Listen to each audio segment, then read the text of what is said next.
Houston, and today I want to explain my binary reflected gray code extra credit Jupyter notebook. So to start off, I want to explain the libraries. So I used 4 different ones here: Pandas, Matplot library, IPI widgets, and IPython display. And basically, the Pandas library loads and analyzes the data. The Matplot library allows me to plot the graphs. The IPI widgets library allows when I coded to add the sliders and buttons or the users to interact with them. And the show styled output or the final output is the IPython display, which supports the HTML and images. The grade code generator is the next block, and this function generates the grade code. And this starts with the base cases 0 and 1. We'll append a 0 to the base cases, and then we'll append a 1 to the base cases. We'll combine those into one list and we'll append it every time we increment our input in, which has to be a positive integer. Our next function is to change bit, and so this is going to show our bit that changes in between the functions in this little algorithm, and that can be a 0 or a 1. I know I only put red 1s, but I meant to add red 0s, which I will go back and edit. So our next thing is color highlighting, and this highlights the bit flip for the user to see what is being changed. And then we have our main update function and plot table, which does the updates and updates every time the binary reflected code input is changed and displays them in a nice pretty table graph. The delayed output and animated gray code walk. This animates the gray code sequence, and the user can pick a time delayer. And this makes it easier for the user to see, like, oh, okay, this is what's happening.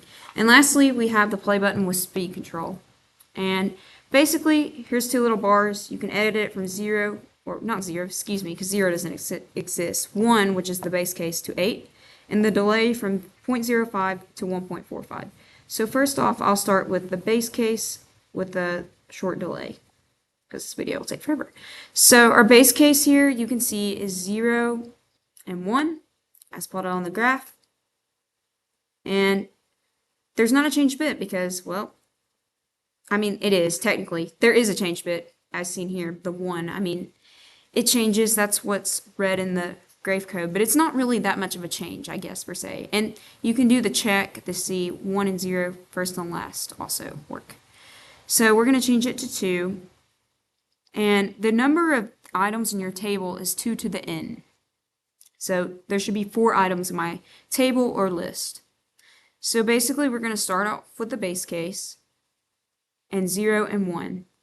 All right, but this isn't our final list in our table. So now we're going to apply the algorithm to get our final list. So first off, we're going to get our first in our positive integer list, which is 0, 0. So we're appending a 0 to the 0, and then we're going to append a 0 in front of the 1. And as seen here, the red is the changed bit. We're going to continue, and we're going to make another separate list to do. We're going to append a 1 in front of, basically, we're appending 1s in front of our list 1. So that's why there's a 1 here, change to 1. And then our third index in computer science counting, or fourth, is 10. And so basically, you can generate this up to like 256 values to the 8, but we'll just do 3.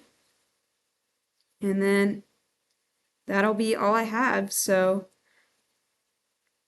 here's our base case. Here is our, I'm just scrolling through real quick, so we just saw that. And here starts our 3-bit step, and I really like how the 1s, because they emphasize what exactly is being changed and appended. So as you can see, the check, there is 2 to the 3rd is 8. So there's 8 values. So this is basically my extra credit Jupyter notebook.